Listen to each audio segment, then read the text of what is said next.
radio for the masses. Headline edition, July 8, 1947.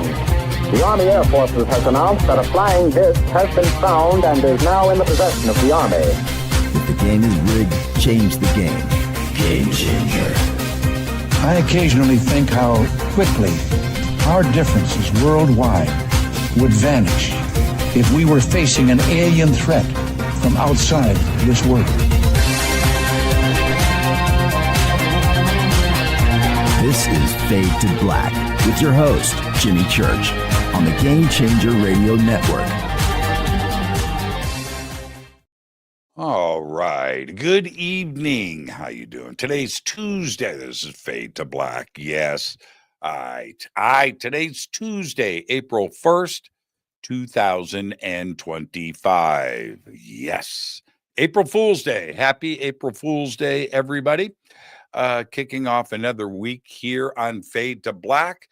And we didn't have a show yesterday. I just got back from Sedona, Arizona. Was out there hosting, and I got to present and do a couple of things too at Rise of the Guardians. Absolutely fantastic conference. So good. Just beautiful people. An amazing time. And so for everybody out there that was at the conference, welcome to the show. It was an amazing time.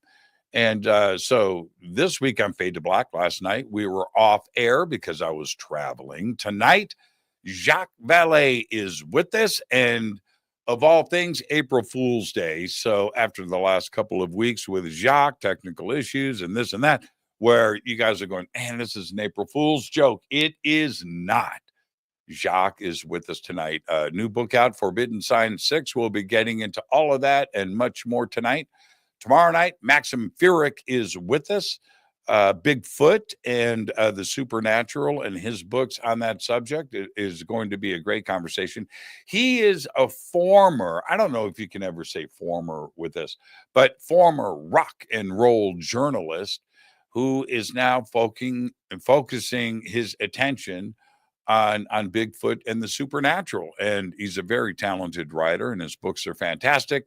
And that is tomorrow night. Then Thursday, I know what's going on, but we're going to do a TBA, and we will announce that tomorrow. But Thursday night's going to be all UFOs and UAPs and Washington, D.C. on Thursday night. Now, I do have four major events coming up. I do. Starting with coming up in like 6 weeks, it is the Contact Modalities Expo. And this is May 2nd, 3rd, and 4th, 2025 in Delavan, Wisconsin, Delavan Lake at the resort. The Midwest, man, looking forward to it. Then I come back out here for Contact in the Desert, May 29th through June 2nd, right here in Palm Springs, California. Then I head south to Peru with Brian Forrester for the Inca Celebration of the Sun. And that is June 17th through the 27th in Peru. That tour is sold out. If anything happens, anything crazy, follow the website and you might be able to get a seat. But it takes a while for visas and Bolivia and other things to get arranged. But we do have another tour coming up in November. Just visit hiddenincatours.com. And Peru is a game changer. Like at you want a paradigm shift in your life, it's Peru. So go down and hang out with Brian Forrester and I and just see that incredible country, both Peru and Bolivia. And then after that, it is the PSI Games. That's right, the Psychic Olympics. Man, Jacques Vallée should be a contestant at the PSI Games. Yeah, we're not going to be talking about that tonight. We might dive into it a little bit, but Jacques Vallée would be a good contestant at the PSI Games. The Psychic Olympics. I'm the host, the game show host of the Psychic Olympics, and this is August 1st through the 3rd, 2025 in Charlottesville, Virginia. Man, Jacques should be a judge. He'd be a good judge for that. You know what? I might be able to make that happen. I got some pull. I do. I got a hall pass when it comes to this kind of stuff. Everything that I'm doing in 2025 is below. All of the links that you need for tickets and information and schedules are in the description below, over on our website and throughout social media. And with that, it is April Fool's Day, but Jacques Vallée is indeed with us tonight.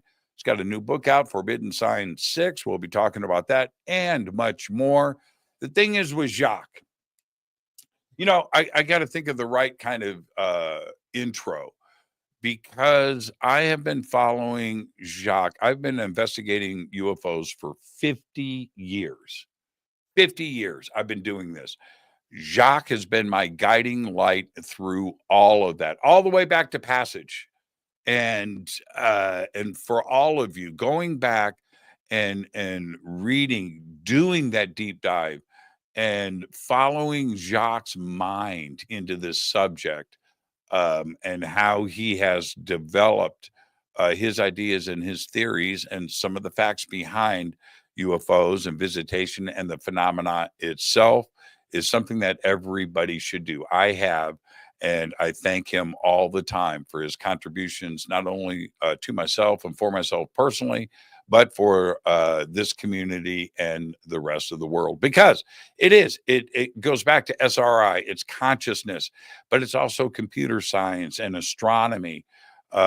His intelligence is second to none when it comes to this.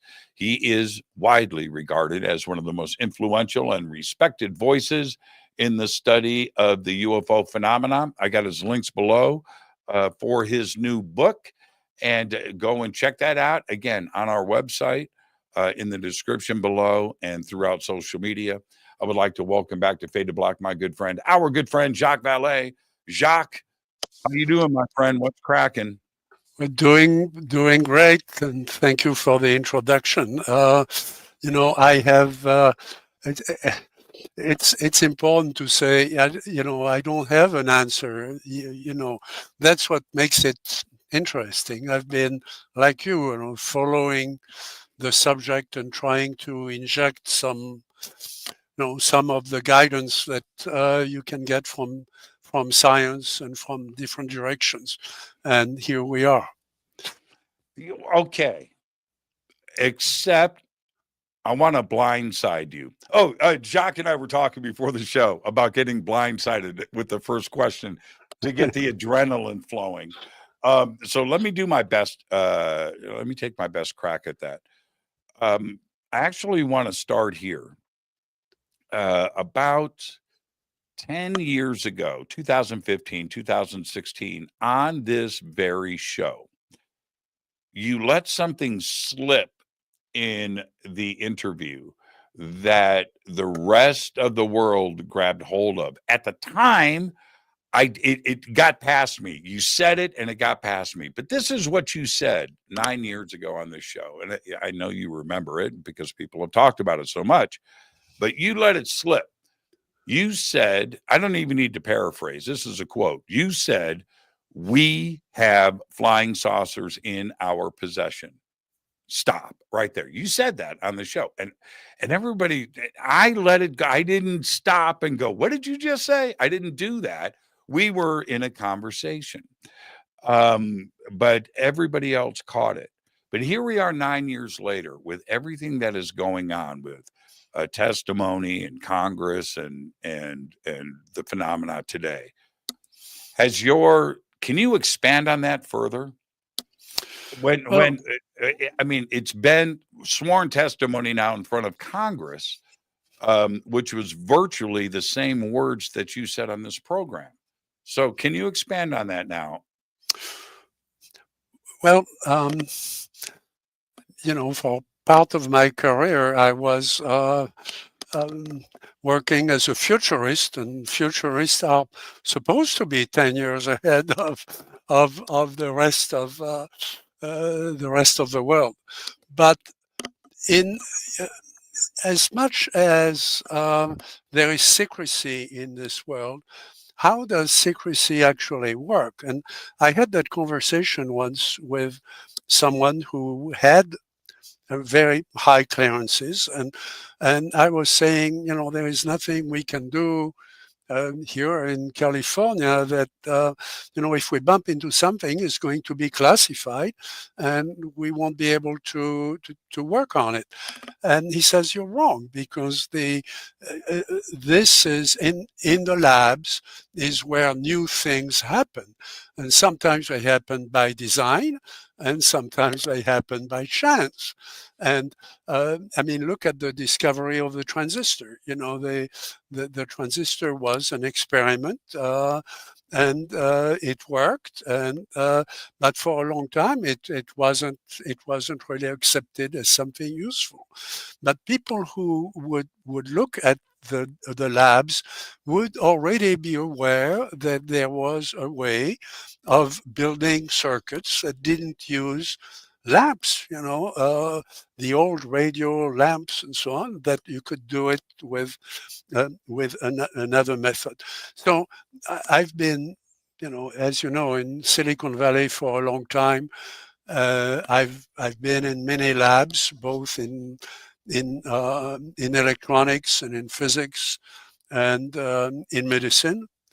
I've been humbled by the talent and the genius of the people in those labs, and many of them have become my friends or confidants. And because once you make a discovery, the discovery of the transistor, people say, well, we got the transistor from the UFOs and so on. That's not true. The patent for the transistor is a German patent from 1934. Okay. But there was nothing they could do with it. I mean, they didn't have electronics. They had electrical circuits, but the computer hadn't been invented. All of those. So it's only much later, after the war, that people started picking up the idea again and sort of rediscovering it. Well, you have to get to know that history. And, I was in touch with people who knew that objects had been recovered. I didn't have proof. I should not have said what I said. Okay, fair.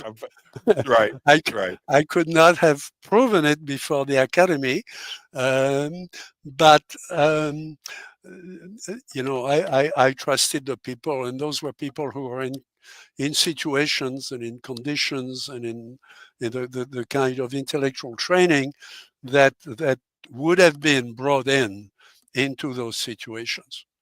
Okay, so now I'm delighted that now we talk about it openly.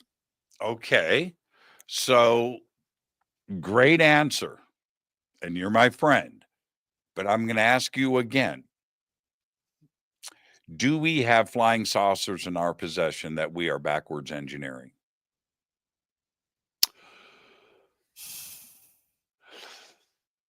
The hesitancy says yes, but you don't know how to say yes. The situation is different now because there are, I can say without breaking, any oaths of, confidentiality and so on, that yes, we have material and we have testimony and we have access to a form of device that we don't understand. Yeah, and how could we? And that people would describe as a flying saucer. Sure. And again, we were talking about this earlier, but this is a great time to bring this up. Any advanced civilization that visits our planet, interstellar, right, is obviously got the jump on us by a lot with intelligence.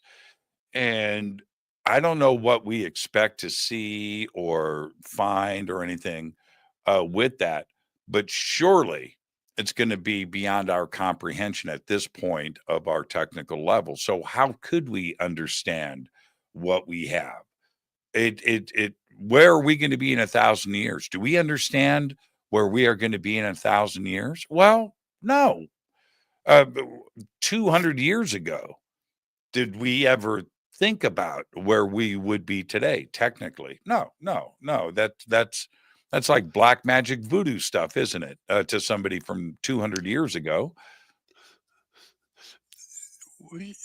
You have injected a number of hypotheses into, in saying this, because from the fact that we have a device, or that we have some material, as you know, Dr. Gary Nolan and I have actually analyzed and published in the most respected astronautics journal in the world, an article describing substances that have been analyzed that we're pretty sure come from that kind of technology.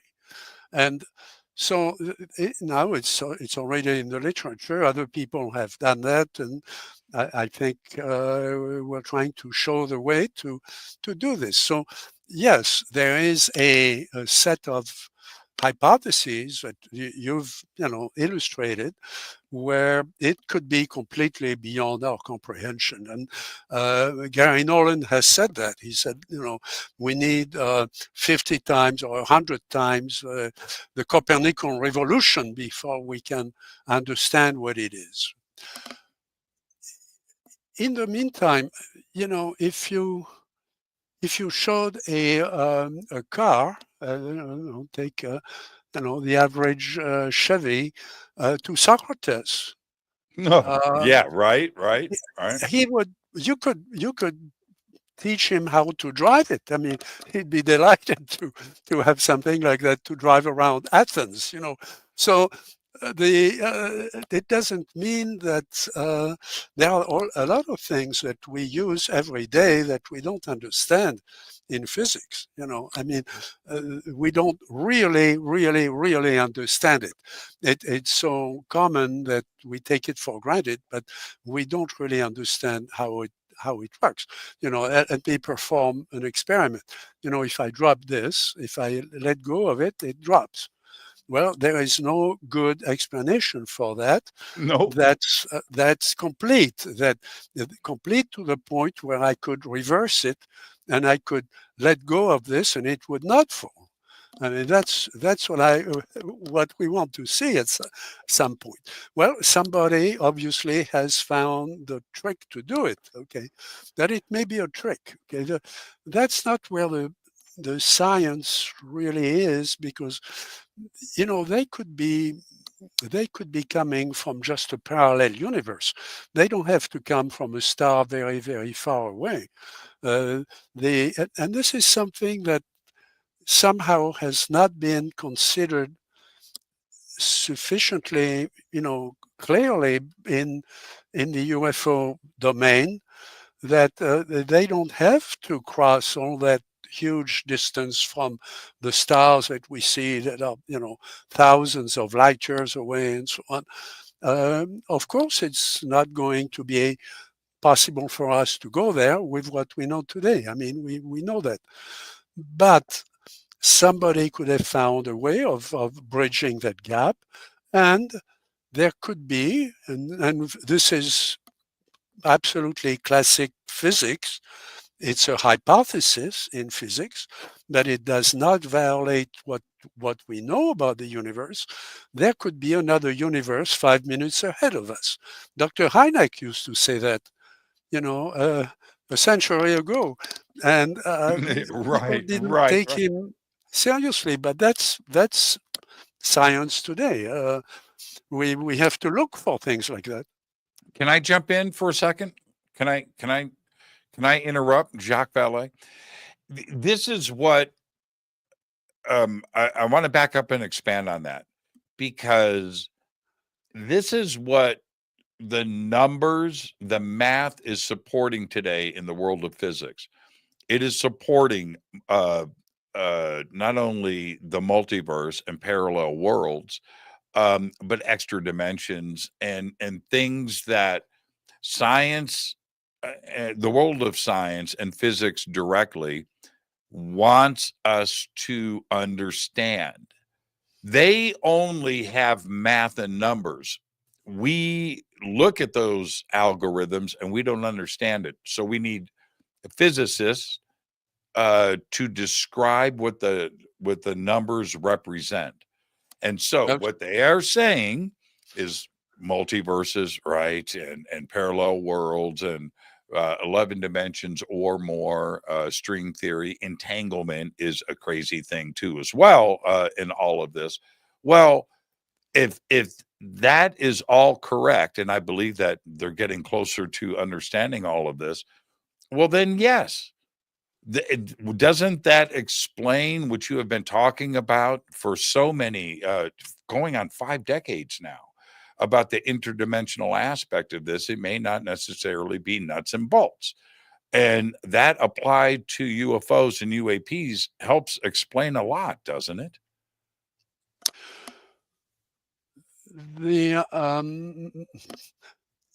Even though that's not described in many books, but to me, the prototypical arrival of a UFO, and I can document it with actual cases, is the witnesses are intrigued by a light.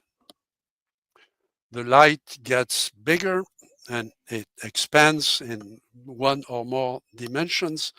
And then, boom, there is an object, a massive object, 30 meters in diameter, weighing 15 tons, and it's there, and it's sitting in a field.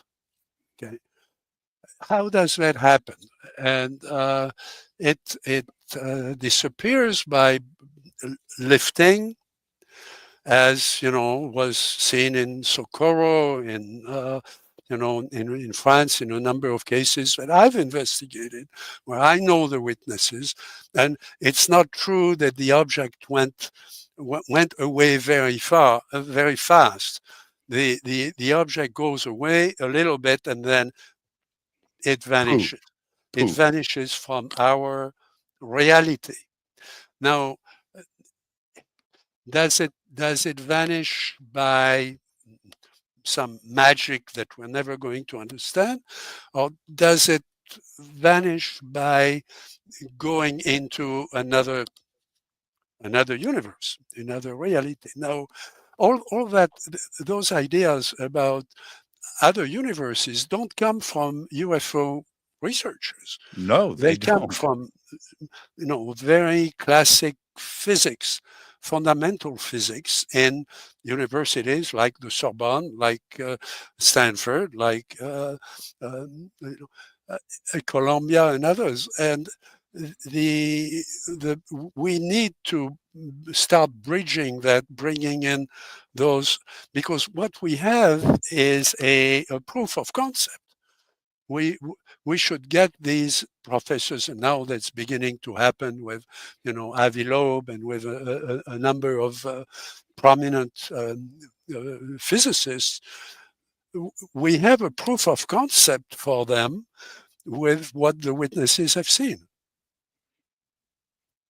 The other side of this, because the math is supporting these ideas and these theories, which at one point were science fiction. And now we are really at the edge of some pretty brilliant discoveries.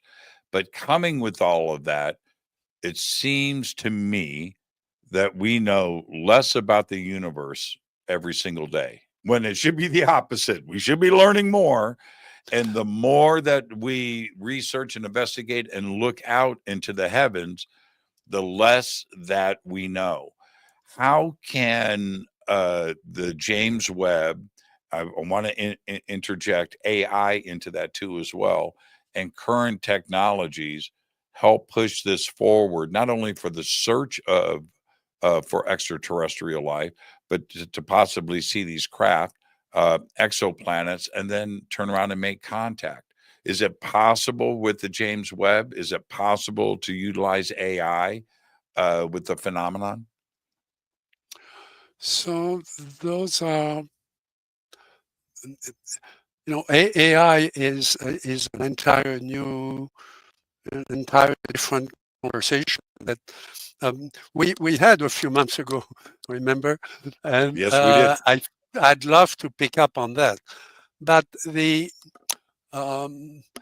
AI would, the first thing the program would do, is to go back to basics. It would not start with our preconceived ideas about what space and time is. And in fact, I've studied physics, as you know. I've worked both at University of Texas and at Stanford University, in astrophysics. I've published in astrophysics, working with Professor Sturrock at Stanford, who was looking at all those questions. But the frontier has been moving very, very fast. And now I rely on people like Dr. Putoff and Dr. Eric Davis to know where the frontier is today. Okay, and Eric Davis, will tell you that our ideas, the reason we're confused about some of this, some of the results of experiments in science, is that the concepts that we bring in are wrong. Or they are not wrong, but we interpret them at the wrong level. Especially concepts like time and space. Well, you say, what could be more fundamental than time and space? Well, they will say, again, staying strictly in physics. Yes, Okay, please.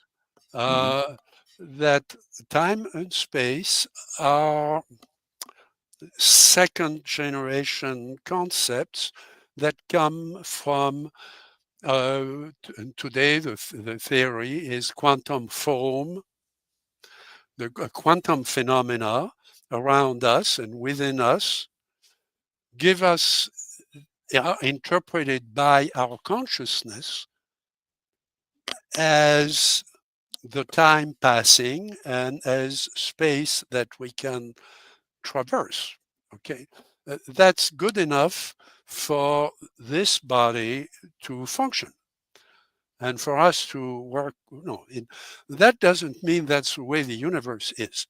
We just happen to react to it with that set of impressions.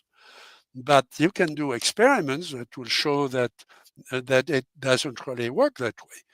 That when you go at the deeper level, where matter ceases to exist as something that you can touch, that you can hit, you get atoms, and then you have particles, and inside the particles you have even smaller particles, and those may or may not exist at a particular time if you don't look at them. So you have to let go. Yeah, that's magic. That's magic. That's magic. That's you know what I mean? And so many of us don't, when that part of quantum physics started to get discussed in academic circles, that you can change something by observing it. That's science fiction. That's Star Trek. But that is part of the foundation, isn't it? Yes, because until you're absolutely right. I have that fight, which is a very, very unequal fight between me and modern physics, because they say that information and energy are two sides of the same coin. Okay, but right. Then everything they teach you is the physics of energy. They never teach you the physics of information. Now, I'm much more of an information scientist than an energy scientist. Okay, because when again, when you take matter, to finer and finer and finer resolution, it doesn't exist anymore. But the information is there. Okay, so and this goes back to Einstein, and others in the 30s. I mean, this is not new things. I've when I started studying this and meeting witnesses and so on, I worked with a man in France, a philosopher in France, called Aimé Michel. And Aimé Michel was fascinated with later with when what I was telling him about what we were doing at Stanford and what we were doing with information science. And so he visited California as a journalist, as a science journalist. I introduced him to Professor Sturrock. And that was an encounter that I'll always remember. We're at Stanford in this large office. Professor Sturrock is there. Is typical, prototypical English physicist of the, what you could call the old school. Mm-hmm. And Aimé Michel asked him, well, what's going to be the answer, to the reality of this? Is it going to be general relativity? And Professor Sturrock, who was my boss at the time, says, and Aimé Michel says, well, then it's quantum physics. What else is there? And Sturrock goes, and that's all he said. And there was a silence, and I could see Aimé Michel's brain going around and spinning, like a washing machine in his head. And Sturrock didn't say anything. And there was a bird outside. Stanford has all these trees and so on. And there was a bird outside singing. And I'll always remember that bird as if, the bird had understood Isn't that great? the joke. Right. And Michel finally was able to speak again. And he said, but then where is it? Where is the answer going to come from? And Sturrock said, it has to be much more fundamental than this. And Aimé Michel said, you mean more fundamental than general relativity and quantum mechanics? And Sturrock said, yes. Yeah. And see, not only is that a brilliant, that's a brilliant statement, Jacques, and I'll tell you why. ET lands. I mean, we're making contact. That's not what I'm saying. But when we get to the point where ET steps off of the ship and starts hanging out with us, kind of thing, and starts to tell us some stuff, I'm not so sure that it's complex math and physics and algorithms and numbers that we're going to use for communication. I bet it's exactly what you just said. It's going to be something much more fundamental, something very basic, something that is right in front of us, and that's it. And we're trying to go the other way when it's probably much more simple and fundamental. But yet, if we figure that out, then it is the biggest non-trivial answer to a question that we could ever have. And I think it's something like, maybe it's just consciousness. Maybe everything is just consciousness driven. It's something that science tends to ignore. I don't think science has to ignore. I think science today has to ignore our beliefs, our faiths, our emotions, our a lot of things that make life what it is. I know at the end of the BAS project, I went through a phase of deep sort of moral and intellectual disorientation that I'm in part, ashamed of, because I thought we were doing a good job. And the project was killed off after 2 years. We had hired, a number of people to work on a difficult program that had 3 phases. And we were at the end of the first phase, and then the project stopped for a number of reasons that I'm not, privileged to get into. And the I was deeply disoriented at that point, and those are the things that AI doesn't get disoriented. AI always had a level where it can go back and give us the impression that it's moving ahead. We get very confused, and I think that confusion is important. Because at some point you look around the table, everybody is confused by something, and then there is a moment when somebody says, what if? What if we've been wrong all along? What if it's something else? And I think that's a moment that we're looking for. And I don't think it's something that's classified or something that, of course it's classified because, it could turn into weapons. It could give a country an advantage over other countries and so on. But that's the tiny side of the, of the machine. The big side is that we are being shown instances of things in physics in our face, in our instruments, in our, F-18 cameras and so on, that we basically don't understand the next levels of the universe. That's where we are. And that's why Well, it's why? hard. Okay. Now, this is like a deeply philosophical, existential situation that we find ourselves in. I understand secrecy of technology, but secrecy from nature, if we are alone in the universe or not, that is a human's fundamental right to know about nature. The secrecy of the technology, I get that. But are we alone in the universe? Jacques, that's bullshit that shouldn't be kept from us.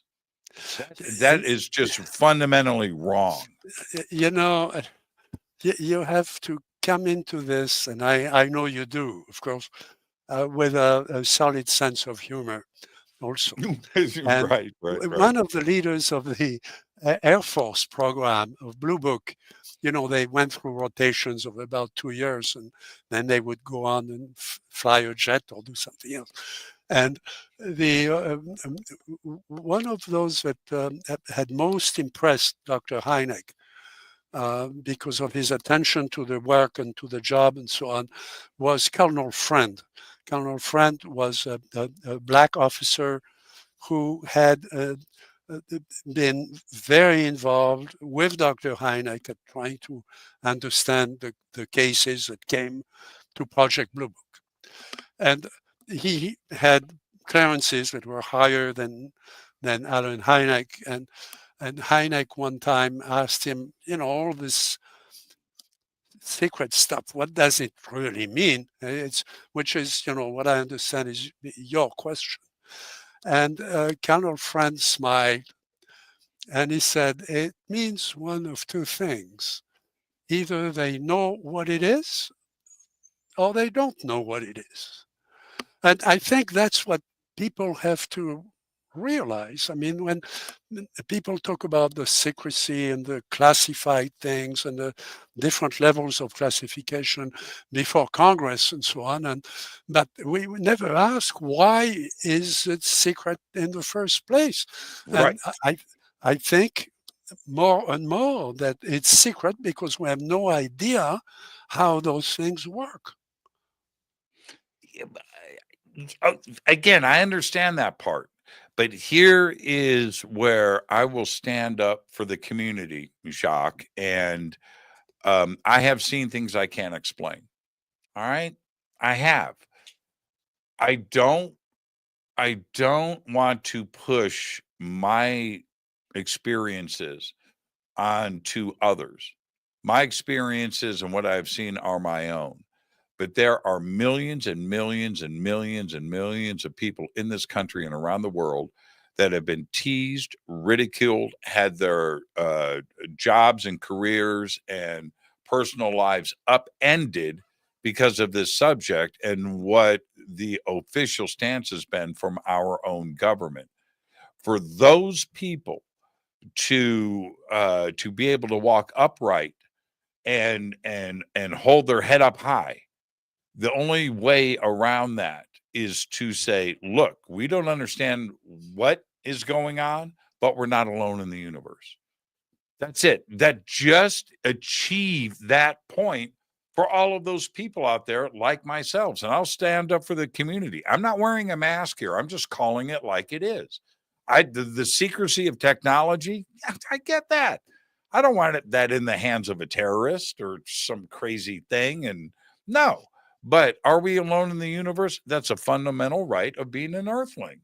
And we need to know what is going on officially so those people can turn around and be able to speak out in public and share their experiences and not have to worry about being embarrassed, ridiculed, losing a job, being teased, being called names, being called mentally ill with some deep psychosis. That's my concern. And I will stand up for this community on that very right. Well, as you know, I think I've in part written my books as a tribute to those people because I saw a UFO when I was 14 or 15 Right. Right. with two other people, one of them half a mile away from me with binoculars looking at the same thing. Bright afternoon in France, blue sky, no question the thing was there. And it matches what hundreds and thousands of people have described since then. So, in fact, what I'm doing now, I'm spending less time arguing with scientists and so on. And my wife is a psychologist, and we've joined a very worthwhile group in England, based in London, created by some prominent lawyers and attorneys and their friends to help these people that you're talking about because they are stigmatized. They are some of them have lost their jobs. Some of them have lost their marriage. Their families. Sure. Yeah. And nobody is, people argue about science and so on, but nobody is taking care of them. If they go to a psychologist or a psychiatrist, or in some cases to a doctor simply because they have injuries, they will be put into classic categories, and they will be given a pill and told to go home. And that's wrong. That's wrong. And we're doing this wrong to hundreds of thousands of people all over the world. That's yes, right. We need to change that. But that doesn't get you or me off the hook about, what the phenomenon as a phenomenon, what it is. Why is it that everything works as if a craft could punch a hole in our universe with a big light and use the light to open up a window and materialize itself within that window and majestically land in a field and make holes in the field and burn the grass and everything else that we see. And I have cases like that are absolutely, and I haven't gotten around to, to publish all the cases that I've researched, and we're doing that, one at a time. And I've reinvestigated some cases like that, and they are among the ones where there is the most information. At the Well, same time, Jacques, they do that. Light punching holes, multiverse, parallel. All of they do it, Jacques, because it's friggin' easy. That's why they do it. It's easy. You just mentioned your lovely wife, and I'll let everybody know I've had lunch and dinner and breakfast with her many times, and she's absolutely amazing and very funny. And Jacques would translate my bad humor, and and she would laugh. She would laugh at my jokes, man, even in translation. But here's the thing: husband and wife sitting in bed in Andromeda, right, on a planet, and they go, you know what? Let's go to Earth and get some cheeseburgers. We can get back before the commercial break. And they go, okay, fit, bam, burgers back, because it's easy, just like we do it today. You wake up in the middle of the night, you can hit a 24-hour drive-through, drive 10 miles away, and come back home and sit in bed and have your chocolate shake and fries. Well, 100 years ago, 200 years ago, that's voodoo here on planet Earth. Nobody would believe that you can do that. And I believe that ET does it because it's just easy. It's our level of knowledge and the way we understand knowledge. We can't wrap our head around the possibility of that being the case. But I think it is the case. They do it because it's just easy.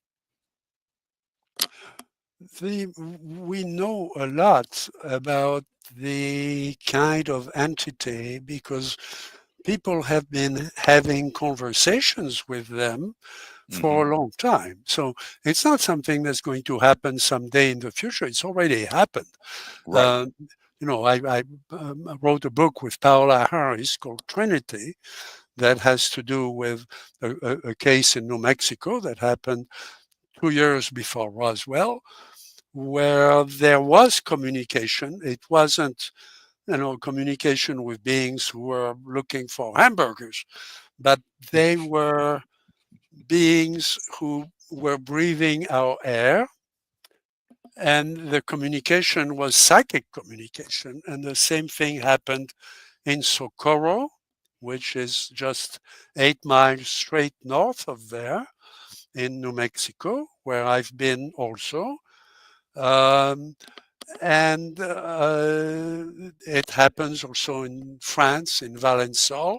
And the case in Socorro and the case in Valençol were investigated by ufologists, but they were mainly investigated by investigators from the state, from the state of New Mexico, from the local police, from police people from the range, from White Sands, and then by the Air Force sending Dr. Hynek.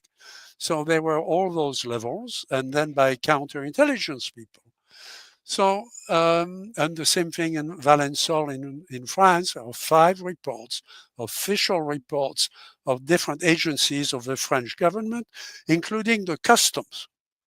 So I had to ask, why did you send the customs there? And the answer is because initially you might have thought it was a helicopter that was picking up something to take it to Switzerland, like gold, for example, or money, or to hide it in a bank somewhere. Yeah, contraband. The French customs were very interested until they heard the testimony and they realized this was not anything that, this was not any kind of helicopter.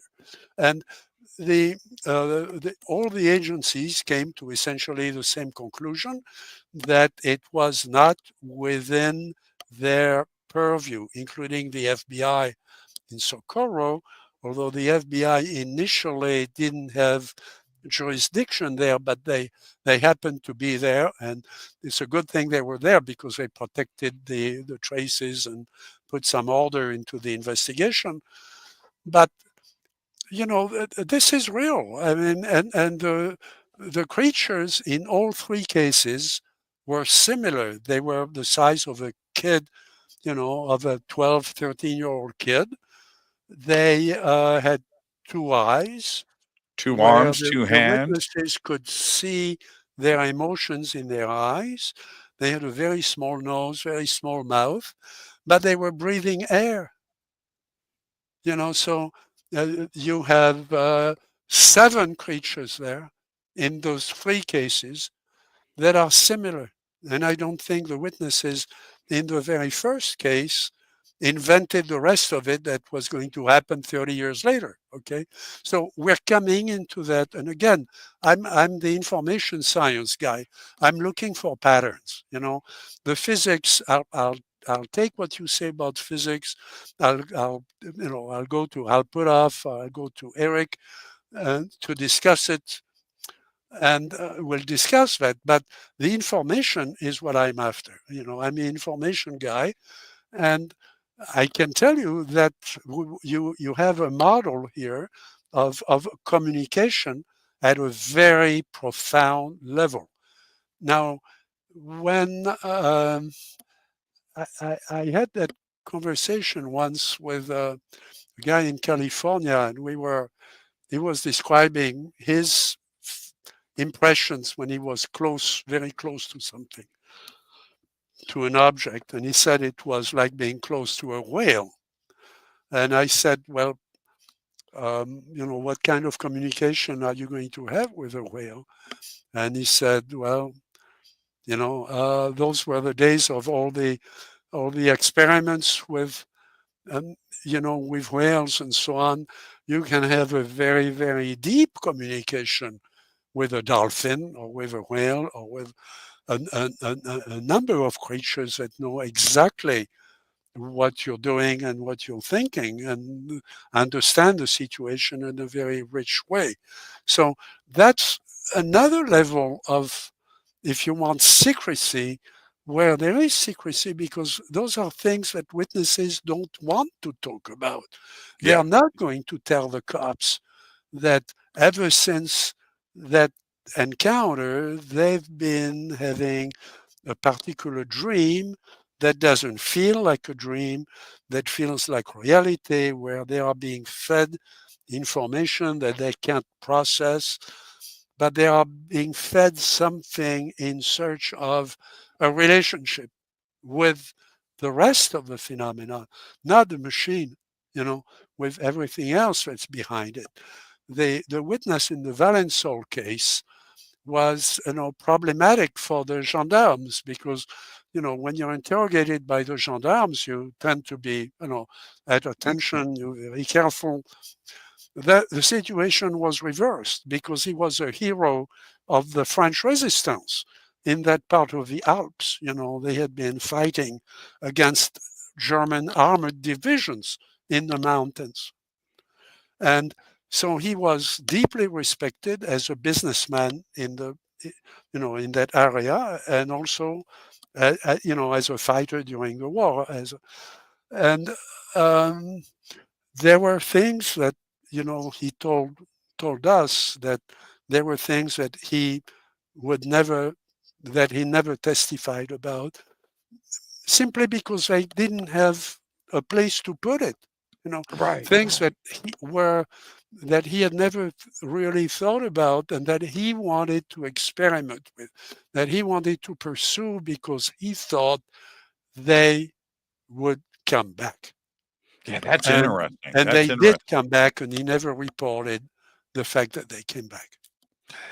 You have published and studied astrophysics and astronomy now for, I'm going to say it, Jacques, I can say this out loud, 60 years. All right. I'm 61. So since I was born, right. And I like to say that I'm the old guy in the room, but that's a very long time. But back then, all right, this is the mind bender. back then, Earth and our star system was all that there was. We didn't know if there were Yes. other planets out there. Now, last week, I don't need to talk to you about how many exoplanets there are and what's in our Milky Way. It's probably a trillion or whatever it is. But last week, press release stated this fact, that the James Webb Space Telescope just peered inside of an exoplanet's atmosphere 300 light years away and detected carbon dioxide for the first time. Yes. Holy crapola. Right? Now, did you ever imagine that we would get at that point in our evolution that we could peer in the atmosphere of an exoplanet that kind of distance and detect something? How do you deal with that? And you've now seen this in your own lifetime, where you went from one side to this. How does this change the game? You shouldn't study astrophysics if you don't want to be faced with that kind of question. Yes, it's Right. a challenge, but that's when I first came to this country, hired by the University of Texas as an astronomer / computer scientist, because in those days, those two disciplines were relatively few who bridged the Who did the gap. both? Yeah. And I was working for a man who was a French scientist who had left France right after World War II, had worked in Australia with his wife, cataloging galaxies in the southern hemisphere, and he was chairman of astrophysics in Austin at the University of Texas. And one thing that I was doing, that was part of my job for a while, was going at McDonald Observatory in East Texas, which is a wonderful place, and taking spectra of galaxies. Now, the spectrum is what's going to give you the answer, that you're looking for about the chemical composition, of what's there. Because the light will tell you, if you're lucky, the What light gas will it tell is? you, Yes. Yes. how far away it is and that kind of thing, how fast it's moving away from us or sideways or whatever. That is not going to give you the composition. In those days, you had to take the biggest telescope you had, and you had to drive it very carefully for 4 or 5 hours during a night where there was no moon, and it was just you and the galaxy, and you were driving on a spectrograph, to hoping that you would get a spectrum at the end of the night. And you have a lot of time then to think about what you're looking at when you do that, because the number one, it's cold. You're at the top of a mountain. You have a big opening in front of you because the dome is open, so that the air can be stable around the mirror. You have a huge mirror under you. You're 6 stories high on a platform, and you're looking at a tiny little split, in a spectrograph, trying not to lose it, because if you lose it, it's going to be, quite a job to try to find it again, because that thing is, 1,000 light years away. And you drive this like a truck. I mean, the telescope is very heavy. It's driven by motors. Motors are The not Earth is moving. calibrated, and you Yeah. have a lot of time to think about, why am I doing this? And there is nothing between you and that piece of, little smudge of light at the prime focus of this huge mirror. And if you don't, many astronomers have not done that. Many astronomers are calculating and or getting robots to do that. But I'm very happy that I did that for a while, in my job, because it taught me how small I was. It must be so It taught me humbling. how much technology we had to Right. assemble to get this stupid little, brush of white and black, black and white on a little piece of film, and that would tell us the composition.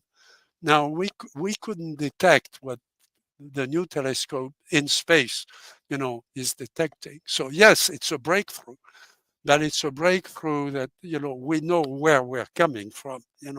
We know what the hurdles were, and at the time it seemed impossible. But I remember coming out of the dome at dawn, tired, wanting to go to sleep, and meeting my boss, Dr. de Vaucouleurs, and we had the whole sky, from the top of the mountain. And he told me, this was 1962, sir. He said, all the theories about what's going on there are going to have to be revised in the next few years, because we know, even though we haven't published everything, we know that those galaxies that we're studying are not distributed at random. They are on lines. Why would they be aligned? But they are, he said, I think, the new theory is that they are aligned on the edges of structures that are sort of bubbles in this immensity of space. And we have the future of astrophysics is going to be to understand how those bubbles on the surface of which, the edge of it, are all the galaxies.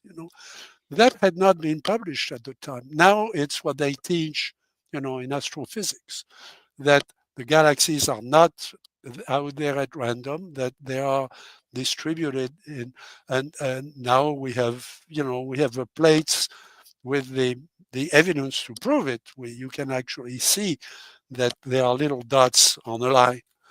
How did that happen? Okay, so that's kind of science that we can do the same thing with UFOs. Yes, we witness something, we don't understand it, we'll probably die without having the answer, but we can pass it on to the next generation, and the next generation is going to launch another telescope even bigger than Kepler, or and eventually we'll find ways of acquiring even other layers of detail out of all that. And that's how science works. Yeah, when let me ask. As you said at the beginning, we have more questions than answers, and we have more and more questions simply because, think of knowledge as a balloon. You blow up the balloon, the surface gets bigger. So instead of having 10 unanswered questions, now you have 100. And each one of those, there's 100 off of each one of those questions too, as well. Well, you mentioned optical, looking, with the optics of our eyeballs. And now, especially with the James Webb and other telescopes right now, where we are now looking in the different sections of the EM spectrum. And when we look into deep space, it appears, I think that we now see that you're right, that all of these galaxies are connected with these fibers of gas streams, particle streams that interconnect everything that is. I find that fascinating, and we were never able to see that until recently. It's one of the more fascinating, and you wonder if these galaxies are connected. Well, we can now see that they are, right? And there are things that we don't see that are equally important that they are being discovered now with fields and electric currents, huge electric currents weaving their way, within the solar system and outside. And then if you talk to, the biologists, they will tell you that, I would have flunked the tests when I was taking the astrophysics exams if I had said that you could find complex molecules in space. Not even space within the solar system, but space between solar systems, that there were all these complex galaxies, complex molecules. And now they find not only complex molecules, but some of the molecules that form the genome. Yeah, RNA and that DNA. Are complex Yes. systems, not just a carbon with a few other atoms here and there, but actually the building blocks of what we think of as life. Now that is a recent discovery. That is a big also. deal, Jacques. When just the idea, and we pulled it off, that we were going to fly a mission to an asteroid, scoop up some stuff and bring it back here and analyze it, that we were at that level of technology, that's mind blowing.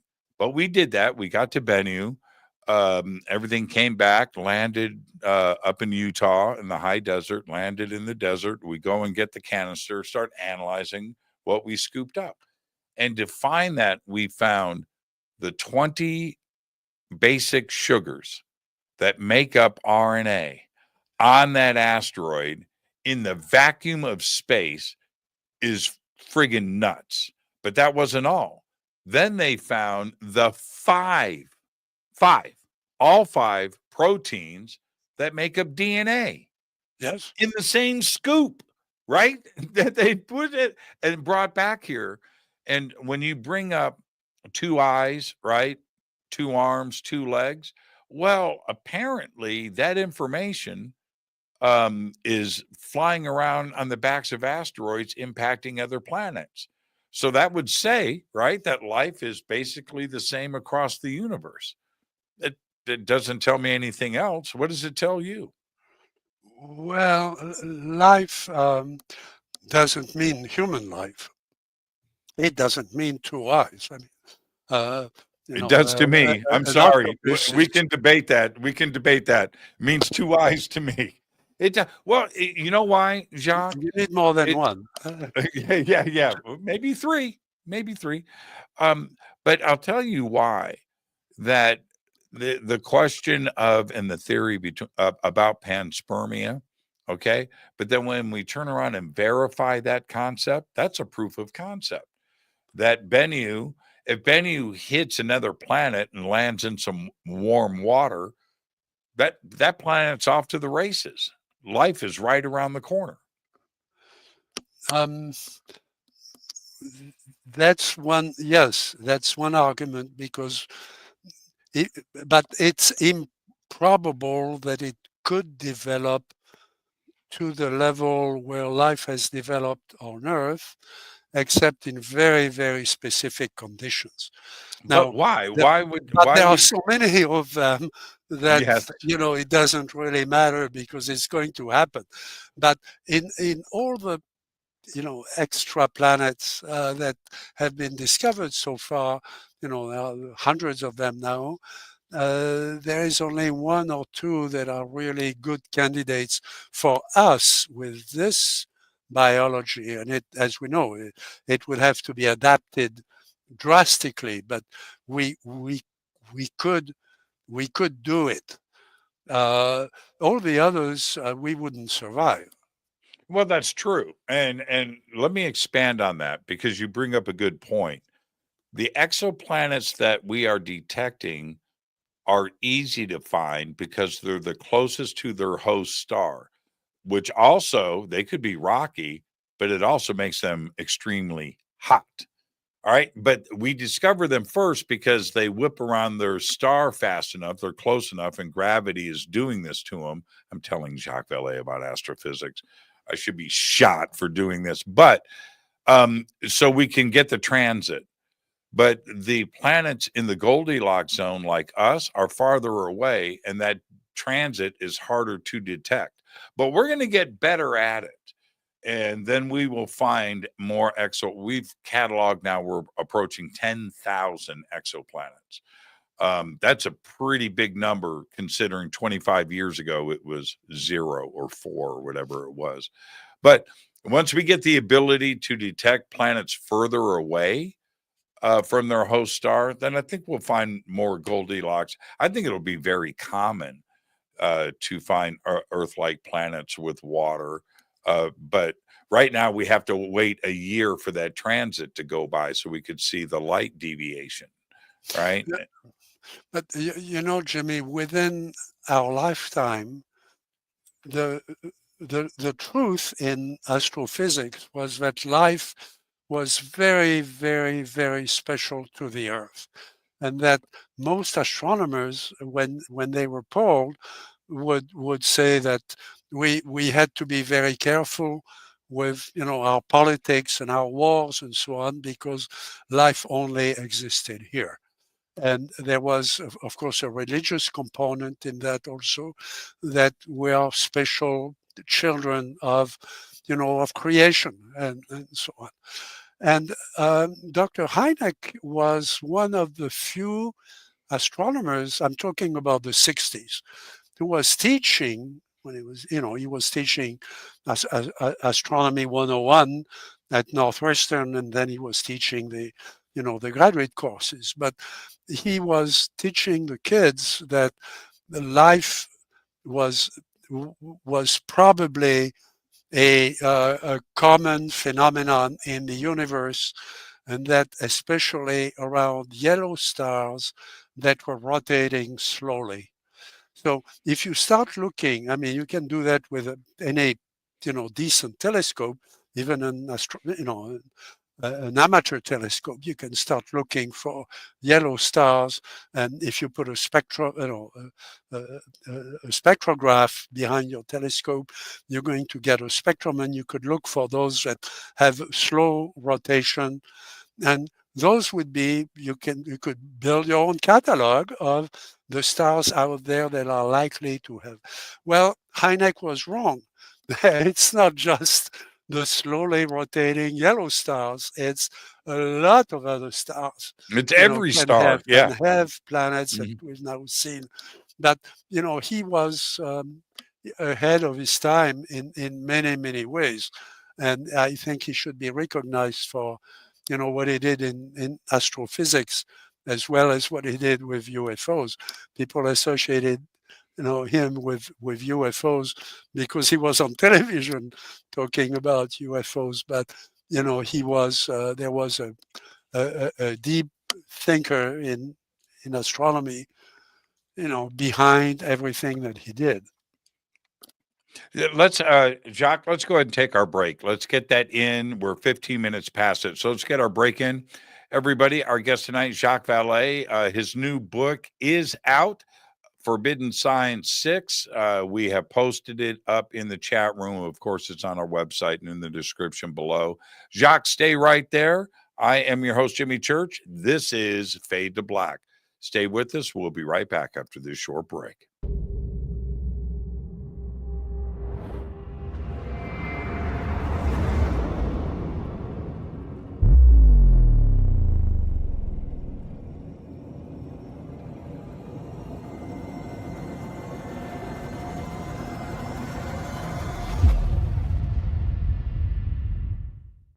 Subscribe to our YouTube channel to get your alerts and access to over 2,000 videos. Click that subscribe button right now.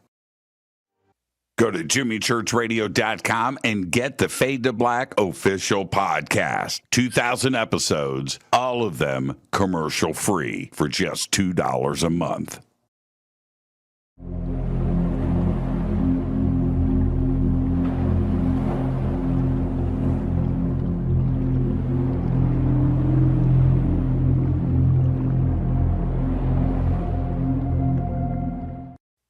watch Into the Vortex on Gaia TV. It's Fade to Black for the screen. Simple to do. Go to Gaia.com, search Jimmy Church, or click on the link below. Follow Fade to Black on Twitter at JChurchRadio. Get all of the show updates every single day. It's now called X, but who cares? How you doing? Jimmy Church here. Special announcement. Get your Fade to Black T-shirts. That's right. Help support the show. Help support everything that we do over here. We've got 2 T-shirts. We've got 2 ways to get them. Get your Fade to Black T-shirt today. Go Beckley Teppy. Go to jimmychurchradio.com and become a Fadernaut. Get a membership. That's right. Everything is commercial free. You have access to downloads, and you get to call yourself a Fadernaut.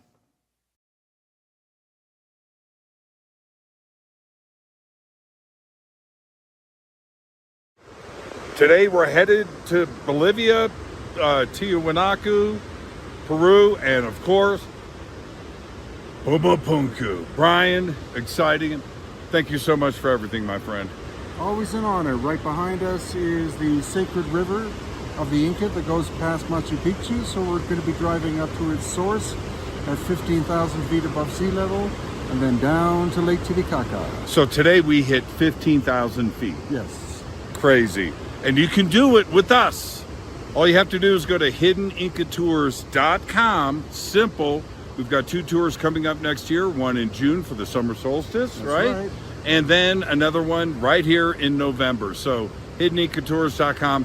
Come and hang out with Brian and I and his amazing team. Right on.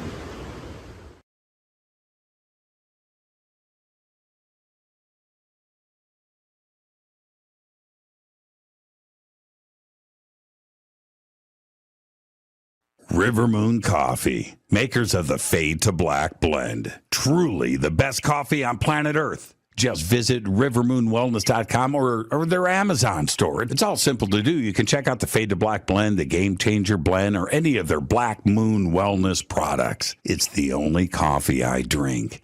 It is the best, and it's Doc. Again, rivermoonwellness.com.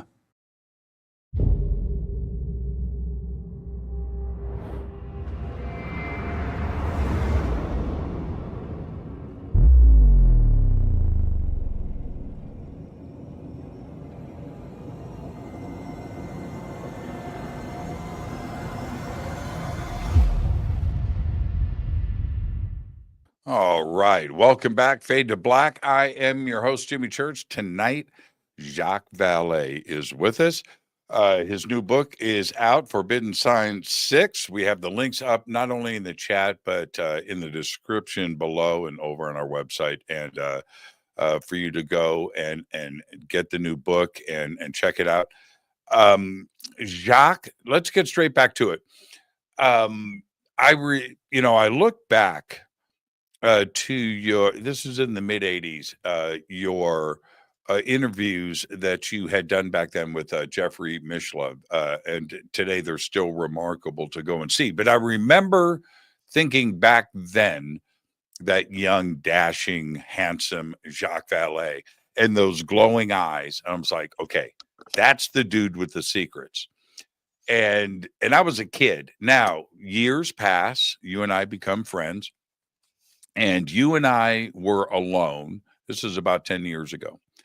And I turned to you and I said, okay, Jacques, give me a secret. Just right now, between you and I, just give me one. And you said, okay, Jimmy, you're looking down at me. This is not the place for secrets, even if I had them. And you remember saying that to me. I know you do. And I was like, oh, man, I was so close. But in today's atmosphere, Jacques, do you think we are in a place now that would make it easy for somebody that has worked on classified programs, has been inside a ship, maybe interviewed an ET or done an autopsy on a body, to come forward and speak about these things in a direct fashion. Do you think we are at that place now today? I've always thought and tested the idea that there is like many other things, there is a dual reality of the phenomena. Okay, the in a way, it's like us. I mean, we have a physical existence. There are certain things we're able to do and certain things we don't have the strength to do.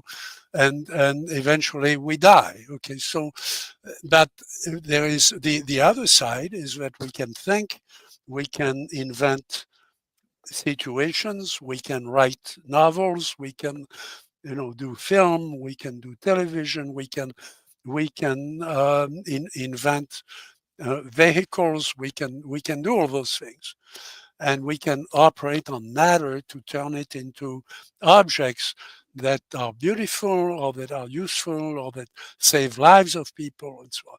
So we have, and this comes from flesh essentially.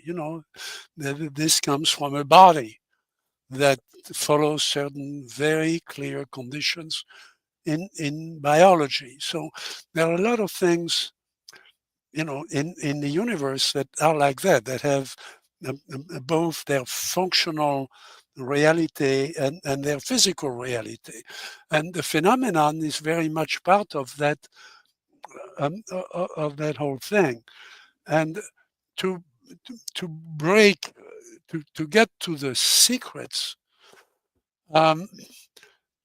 there's hundreds of thousands of witnesses who already know the secret because they were there and they saw it. And they saw it in their field. They saw it on their ranch. They have the proof, in front of them. Some of them have kept, a piece of rock or a piece of metal or a fragment of something that shows that it was really there. So we don't need to, they're not waiting for the president to come on TV and say that the phenomenon is real. I mean, they know it. The real secret is, should I be afraid of it? Is it going to be, what is it going to do? Is it going to invade us? Is it going to take over the planet? Because planets like the Earth are rare. We just went through the discussion of how many planets there would be, but a lot of them are pretty, harsh. I mean, to survive on Mars is not going to be as easy as Elon Musk is saying, and I think he knows that, he's certainly smart enough to know that it's a dream, it's a great goal, it's a kind of thing that our imagination should invest in, but it's not going to be like the Earth. And okay. I can accept that. But in today's environment, does it make it easier for somebody that, and it could be something as simple as somebody that is part of the security detail inside of a hangar guarding a craft, to come forward and say, I have been part of this program, or somebody from Lockheed Skunk Works to break ranks and come forward and say, look, I've been working on this craft in Palmdale in a laboratory for many years, and this program does exist. In this environment, does it make it easier for somebody like that to come forward, break ranks, and start talking about this? As you know, I mean, you're following the news, much closer than I am. But as you know, there have been a number of people over the years who have claimed that. But that's not enough to convince, it's not enough for Congress to take positive action. It would be if Because- it was the CEO of Lockheed, or a scientist from Lockheed. That would be a different situation than somebody that's a quote unquote whistleblower coming forward, but somebody that has got a W-2 form from Lockheed to step forward. I think that Congress would definitely snap to attention, and the Senate. When I wrote Trinity, my book with Paola Harris, I had to go back and study the development of the atom bomb and how the decisions were made around the atom bomb and so on. Most scientists were on record saying that you could not make an atom bomb. I mean, you could assemble, fissile material and that kind of thing, but it could not be made into a bomb.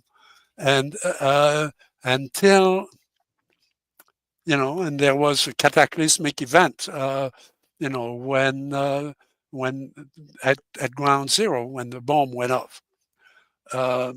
It was somewhat different from what they had computed, but the computations were pretty good. Yes. Oppenheimer and the team had made a computation about the probability that the bomb would ignite all the oxygen on the planet. And then they decided that the probability was small enough that they could take the chance, So it was at that level. Okay? Yeah, nail biting. They didn't know. Can you imagine? And I know you just touched upon this, but I researched Oppenheimer for years. I was fascinated with him. I'm happy that the movie was made and all the attention was finally put on that project. But when somebody comes to me, Jacques, and they come to you with the same question, how can this possibly be kept secret? Well, the Manhattan Project. Do you want proof of being able to keep secrets?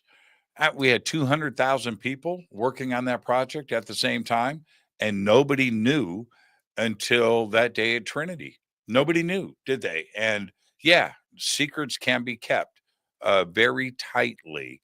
And I think that's what's going on right now with the subject of UFOs and ET and contact and anything else. Secrets, if they want it secret, it will be kept a secret. It's really that simple, isn't it? Okay, it's different. And when I was writing Trinity, based to a great extent on the interviews that Paola Harris had done for 4 years with a number of witnesses, I realized that I didn't know the history of the end of World War II, the war in the Pacific. I grew up in France. I knew, because I was a witness to World War II in France, and I knew how it had happened, and that essentially the war was over when Hitler committed suicide. That's not true. I mean, the war could have gone on for 2 years in Japan. And in fact, all the plans were being made between us and our friends, in Russia, and our friends in other countries to invade Japan from the north and so on. And then there's a bomb. When Mr. Roosevelt dies, Mr. Truman and his wife are ready to go to a function, so he's, dressing up in formal clothes. A guy from the White House gets into his car, drives over to Truman's house, approaches Truman and says, "Mr. President, you need to come with me to the White House." Now, the books about that part of history are fairly recent books, because a lot of testimony was spread between different libraries, the big Stanford Tower and all that, and had to be reassembled by historians. But I was very lucky, because as I was writing Trinity, those books had just come out, the new books, with all the information that the historians had access to. Now, those were written by professional historians who had researched the war for many years. Okay, Truman, of course, knew that Roosevelt was ill and so on. And so he follows the guy. They go into the basement of the White House, and they tell him about Trinity. The Vice President of the United States did not know about the project. The Congress did not know about the project. The funding for the project for Trinity was split among three completely, crazy imaginary projects. There were several levels of classification about what each of these projects was. The reactors that were on the East Coast, the Army had confiscated a huge amount of farmland, because they were close. It needed to be close to a big river for cooling. Yeah, it was the in pine, Tennessee, right? The atomic pines, and yeah. cooling the reactors.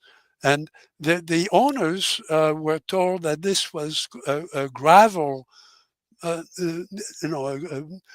gravel site for the Army, because the Army needed a lot of gravel to build aircraft, airports and everything else.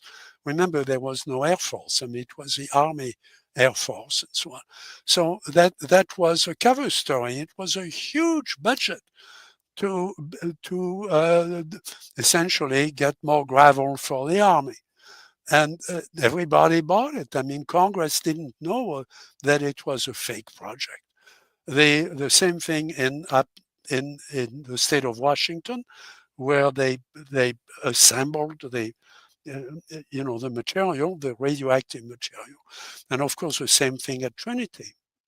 And so they could keep that secret, because the whole thing would be assembled, and there were only a few of those spheres of of material that was fissile material that could be used for the bomb. So it was contained but the Vice President of the United States had to be briefed that these three innocuous projects that were funded by the government were really one project, that was the atomic bomb. Now, with UFOs, it's a different situation. Even a lot of people have pieces of material that has been recovered all over the world after. And Professor Stewart at Stanford was working on that material when I was working with him in the 70s, and when he retired, he donated a part of that material to me, donated it also to other ufologists that he respected in the US. And then I've been trading that material, not only with Dr. Nolan, of course, for the papers that we've written, but with colleagues in France and colleagues elsewhere. And they've given me, the French government project has offered me some of the material that they've recovered in France, and we have it. And eventually, we're going to get to study it in the same protocol that we've published as the standard protocol that now everybody can. In science, you're never going to believe something that a respected colleague has done, at Columbia or at Harvard or at the Sorbonne. You're going to redo it in your lab with your equipment. And that's after enough people have done that. And that's true, of course, in medicine, but it's absolutely true in physics. You need to redo the experiment, and then there is a consensus. And when Congress says we're going to confiscate all this, I think they don't know what they're saying. And that's a problem here, that we have a political level that doesn't really get it, doesn't really understand the magnitude and the complexity of what we have to do. Well, that's such a great point. How do we bridge modern UFO research to the historical cases from the past? And today's researchers, especially those that are very new to the subject, don't have the knowledge that, say, you and I have to the historical cases that we have paid so much attention to over the years. How do we start to connect the two? Because there's a lot of data and information from the past that can't be forgotten. How do we bridge the gap between the two? Well, there are now a number of knowledgeable people who are professors at different universities who have started to teach their history and have brought in as speakers some of the researchers who've done this work. So, as you may know, there's a meeting at Rice University in a few days, which will be the third in a series of meetings organized by Professor Jeffrey Kripal, explaining where a lot of the cases have come from, and now he has the archives. I turned over my archives to him, and to that university. It's 54 boxes of material that I've selected and indexed to a large extent, and they are redoing the index in the bibliographic fashion so that people can have access to it eventually. And then there's a dozen other people after that who have done the same thing, including Dr. Richard Haynes, and now the files of John Mack, are there, and they are being again, cataloged in the same fashion. So that is going to be,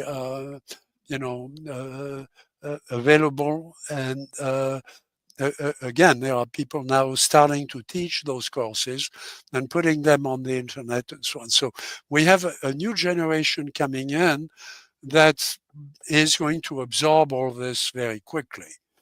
We need archivists, and we also need people who can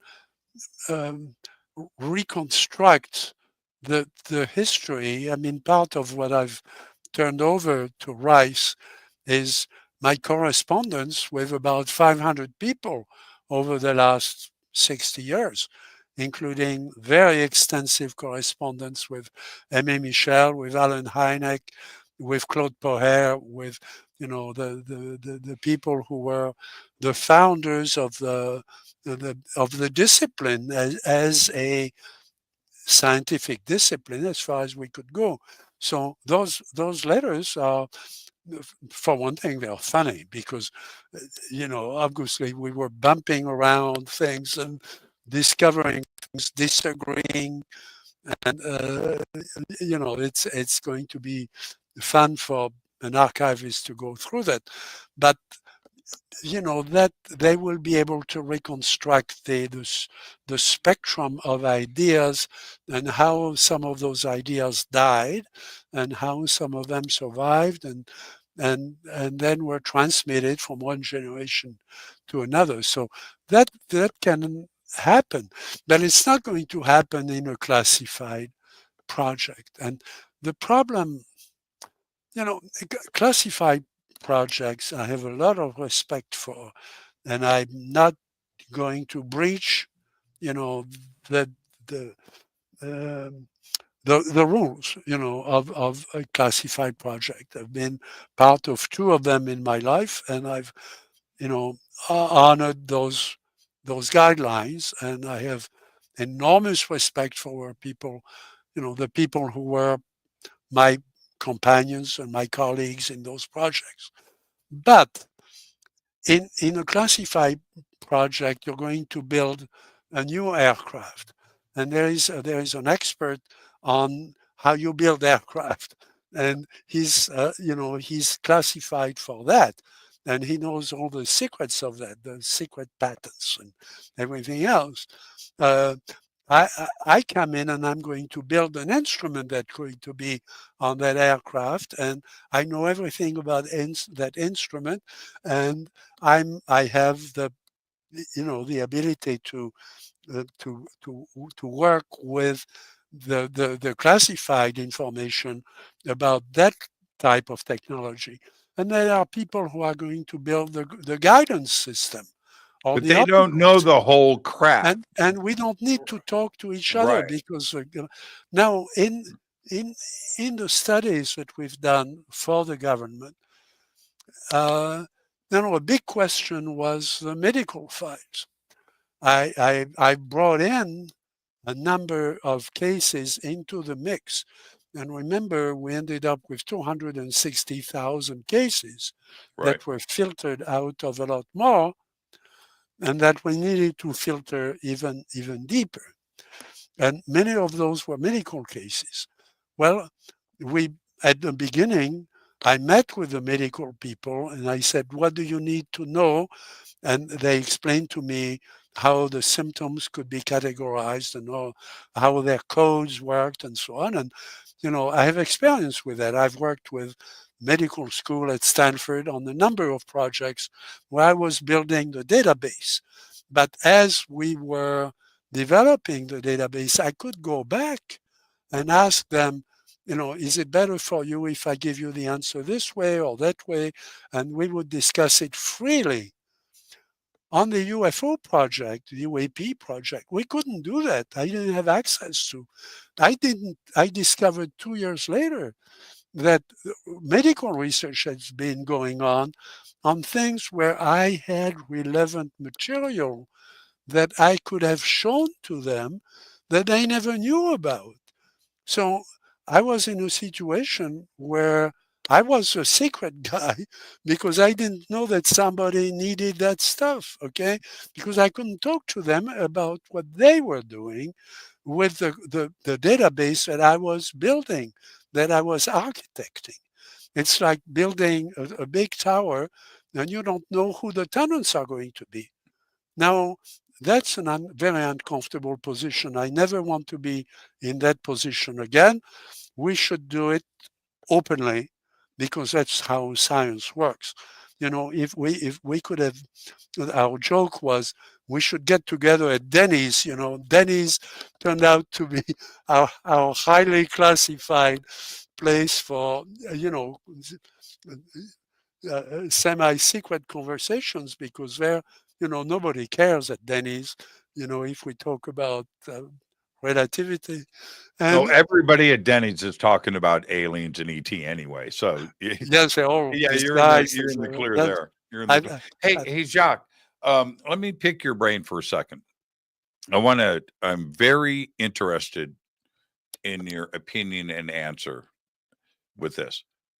In your opinion, what have been the most significant discoveries around UFOs and UAPs?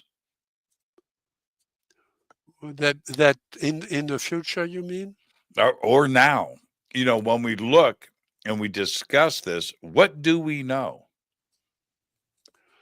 I think the big secret was, what Dr. Stewart was telling Aimé Michel, that our current theories are useless. We have to, as Jeff Kripal says, you have to drop your gear. And he, that expression, drop your gear, came from a friend of his who was a volunteer fireman. And that's an expression that the firemen use when the fire is going to get to them. and they just need to run because they are out of water and there's nothing they can do. And they carry this very expensive stuff, but the instruction is drop your gear and start running, Right. because the flames are going to run faster than you are. And if you carry 80 pounds of stuff and hoses and so on, you're going to burn to death. And I think that's Dr. Kreipel uses that expression. I think it's a wonderful expression. We have to drop our gear and get the classified people behind the walls and so on to do the same thing. What they know is irrelevant. Look, guys, we already know that those things are real. We know what kind of traces they do. We know what kind of injuries they cause on people, because we've helped these people. We've helped them recall some of the information that they had blocked. We've helped them get to the hospital, in the right conditions. And we've told the doctors, don't give him, 2 aspirins, because that's not his problem. His problem is that he was part of a, of a UFO experience, and you should study it before you administer some medication. And now we've got those protocols. We can tell a doctor what to do to some extent, but at least to protect the witnesses. I think that's the most important thing we need to do: protect them mentally and physically and medically, so that they can go on with their lives. And they are the data. They are who we need to speak with. When I went back to Argentina, and on that movie about Juan, That was one of the best documentaries I have ever seen, by the way. I remember when it was released and I brought you on the show. My mind was so blown away, and I'm still affected by that movie and Juan. And going back so many years later, and to see how you were affected personally and emotionally, powerful film. We need to do that, to go back to the site and revisit it. And, I did that in the state of Utah twice with Dr. Salisbury, and that was an extraordinary experience. I don't have time to write it up, but it was, there were those moments. But before I went back, I had that invitation to go back to Argentina and meet with the team and meet with Juan again. And I took 6 months to relearn enough Spanish. I used to be fluent in Spanish when I was 15. I went to Spain, for long enough to become fluent, and I had studied the language in France. And I love the Spanish language, but I hadn't practiced it, and I wanted to speak to Juan one-on-one, because I wanted to recreate the connection we had when I was, in my early 30s, and he was 14. He was a 14-year-old kid, and and that worked, because there were things that he could only communicate in that situation when they're and bless them, there were wonderful people on the team who were wonderful interpreters, but I didn't want an interpreter there. I wanted to sit across the table from him. I had things to give him that were some of the photographs I had taken at the time, and I gave them the negatives, so that the family could do what they wanted with my photographs. So I had brought that gift to him of all my negatives that I had taken, when he was 14 years old. And that conversation was wonderful. But we, how often can we do that? At my age, it's hard to relearn a foreign language, even though, at one time I knew it fairly well. And so that's what we need to do when we investigate those cases. It's not just taking a bunch of notes and looking at the physics. The physics, in many cases, the physics doesn't make sense. I don't know Well, how when you you look at punch a, a hole. yeah, Jacques, you bring up a really good point though, because with a case like that, where you have a very simple lifestyle, we are talking about a farm, a ranch, deep in the countryside and jungle of a South American country, where you don't necessarily have the exposure, especially back then when he was a kid, to science fiction or film or newspapers or this or that, let alone the internet wasn't invented yet. But to have a 14-year-old young man have the encounter and contact experience that he did, what basis of connection did he have to anything else to talk about this? None, zero. And so when you came on to do the investigation and research that and do all of that, it just came from experience, his story, what actually happened. And then to go back a couple of decades later and talk to him as an adult and how it profoundly affected him at that same ranch, right? And that was an investigation and an experience that was documented and covered, and you were there, like you said, you photographed it, but we get to see how it changes somebody's life. It was, I cried. That was just by the closing scenes of that film with you guys together. It was profound. Shook me, man. Shook me. Still does.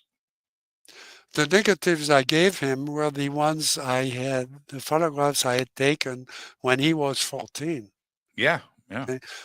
And I wanted to bridge the time. Now, thank God his parents were still alive.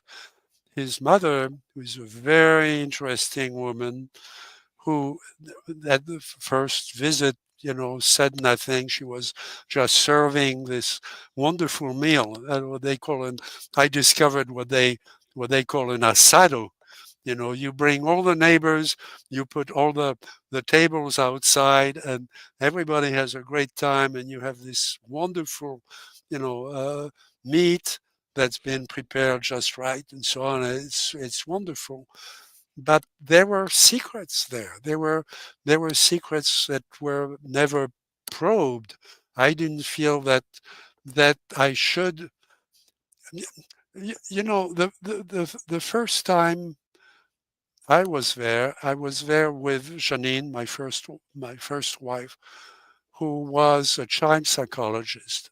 Well, Juan was a kid, was a child, and she was much better equipped than I was to probe into, well, was it a real experience or not? Because, kids make up things, and uh, and but his teacher, the woman teacher of Juan, had been invited at the lunch. She was there at the asado, and Janine took her aside. Usually in those situations, it's really funny because the men get together and they talk about, the ship, how does it fly, and so on. The women are in the kitchen doing the dishes. And so you have the teacher of Juan in the kitchen doing the dishes, and my wife doing the dishes with her. I mean, the part of the family is there, and the women are talking. And Janine asked the teacher, what kind of a kid is he in school? She had taught school in France, and she had taught school to exceptional children, and she had taught school to retarded children, and she had that, which was very hard experience for her. And she was a student of Dr. Piaget, Professor Piaget, who was one of the founders of child psychology, modern child psychology. So the teacher said, Juan is one of my best students. He's not the brightest in the class, but he's the most applied, to what he does. And when you saw the interaction with his father, his father was a very authoritarian man. And, that one of the problems for the kid was that the horse was hurt in the experience. Well, the kid rode he was looking for the horses, and there was fog, and the horses were not where they should have been. And where the horses should have been, of course, the ranches are just open countryside, and the horses can go wherever they want. But if they want food in the morning, they have to come close to the hacienda. So he knew that the horses were out there somewhere, and his job was to get them. Otherwise, he would be scolded by his father. So that's the situation when he's riding there in the fog. There are the lights, and the lights are on this object which is sitting there. Now, the kid is, this is wonderful. This is a new experience. And he goes towards the thing, and there is a ladder, and he wants to climb the ladder, and he ties the horse to the ladder of the flying saucer. Okay? Only a kid would think of Well, that. yeah, but only so he wouldn't get in trouble. And Right? then he climbs up. Yeah. He wants to see what's inside, he's this inquisitive kid from the country. And yes, he doesn't know as much physics as I know, and he can't program a computer, and he knows a lot of things about animals, a lot of things. He was noticing things all around us that I was lost, in why do the animals do this or that and so on, and he was in touch with all of that life that I've never been trained to do that. I would be completely lost in that country if I had to survive. Okay, and he's not a superficial man. He has a deep link to animals. He knows what they think. He knows what, and he and I saw that. I was there for a number of days with him, and also with his parents, and I could. One of the great things we did is to reconcile him with the rest of the family, because he had been somewhat estranged from the family because he moved away to be alone with that experience that the rest of the family didn't have, and the fact that we were there with the team and so on sort of reunited. So I was at one point, we had some time, and I sat down next to his father, who is a wonderful man, and he had a hat on his head, a felt hat, and I had a picture of him that I had taken, 35 years before, with the same hat. Yes. And I said, "Señor, es el mismo sombrero. It's the same hat." And he laughed, and it was that kind of conversation because I had been there before, and I could be trusted with the team that was there. There was a psychologist, a psychiatrist who had been following and had hypnotized Juan, and there were a number of studies that had been done before we got there with the movie team. And there was, and I think the pictures that are in the book, that are in in Forbidden Science, show that, because there was that sense that we are the right team to reconstruct this mystery, and to respond to it, because he has had new experiences His lights since are then. on. Yeah, his lights are on. You can see it in his eyes. Yes. He is an enlightened being. One last question before we're already off of the network, so let me just keep you for 2 more minutes. Staying on the subject a little bit, in the Cometa report, there was this one paragraph buried in there that stuck out to me. I want your comment on it. It said, I'm paraphrasing, but that injuries are consistent with others that have encountered UAPs.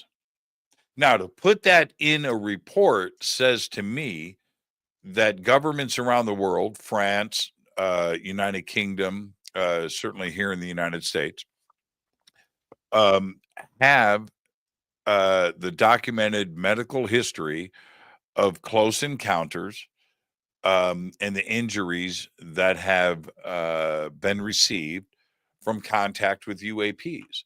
Now, that seems pretty significant to me, and an admission of stuff at a much deeper level. Do you think that everybody has been aware of contact with UAPs and the medical side of such contacts? Um, it's very primitive. It's very, very primitive. There are instances of that. Certainly, we try to do that. In the Bigelow team, Dr. Keller, Dr. Colm Keller, is a very experienced biologist.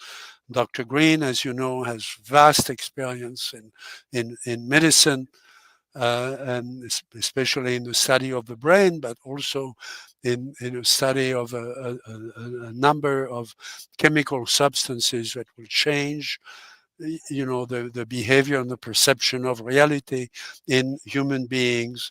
And all of that was applied to our witnesses. But around the world, I mean, that's a new project that, my wife and I are trying to contribute to the extent we can in London. But and that's very important, because we know, we have to know to characterize the insult to the body before anybody can help. And of course, it's not going to be me, because I'm not a doctor, but they, if we want to give guidance on how to treat these people, as you know, there have been a number of deaths around the world as a result of exposure to this. At the same time, there may have been someone with the witness who died who was immune to that, didn't feel anything special. I mean, the horse, in the case in Argentina, the horse died 5 days later. The horse went blind and then died. The kid has nothing. The kid wasn't affected by it. Okay, why? And you have these contradictions. And in medicine, just because we get the symptoms and we get the details of an injury or an insult, if we're lucky, we can get the blood, we can get other fluids, and we study them. I say we, at that point, the information science is part of the team, because we're going to keep records and we're going to do statistics on records. And that's the angle where I would come in, as I did with, I redid the files, the databases for the Stanford Blood Bank when I was at Stanford. That's one of the applications of the systems that I was building. And it was one of the very early times where you could branch backward and forward within a database. And those are the things that have to be brought in. And then you discover that in many cases, you're faced with symptoms that don't really work together. And where with an illness that needs to be discovered, or a series of illnesses or diseases or insults where you don't know what is the best thing that you should do next. Is there some combination of factors that you should look at, and that's the frontier of medicine. And yes, and that's one of the most exciting fields to get into now. Jacques, listen, man, thank you. We have been friends for a very, very long time, and I will never tire of saying just thank you for your contributions to the subject, to the community, and to the world. We owe you a big barrel and bowl full of thanks. So I'm going to do it right now. Jacques, thank you so much. The new book is Forbidden Science 6. We've got the links for it below. Jacques, I'll be in touch with you later this week. We'll carry on the conversation privately. You know that? Okay. Yeah. Thank you so much, my friend. Always, and be safe. Always a pleasure. Anytime. Yeah. Thank you, Jacques. Give my best to your wife. I'll talk to you soon. Have a great time in South America. Oh, man. You know what?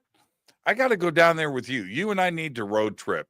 Yeah. You and I need to knock one of those out one day. Thank you so much, Jacques. Behave and be well, my friend. Jacques Vallée, everybody. I am your host, Jimmy Church.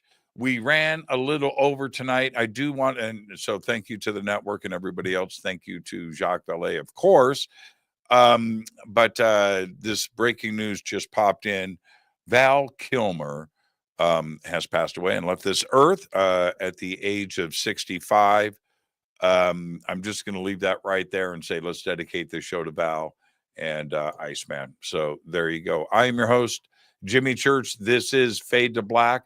I will see all of you tomorrow. Go Beckley Tep. Fade to Black is produced by Hilton J. Palm, Renee Newman, and Michelle Freed. Special thanks to Bill, John, Dex, Jessica, Dennis, and Kevin. Webmaster is Drew the Geek. Music by Doug Aldrich. Intro, Space Boy. Fade to Black is produced by KJCR for the Game Changer Network. This broadcast is owned and copyrighted 2024 by Fade to Black and the Game Changer Network, Inc. It cannot be rebroadcast, downloaded, copied, or used anywhere in the known universe without written permission from Fade to Black or the Game Changer Network. I'm your host, Jimmy Church. Go Beckley Tappy.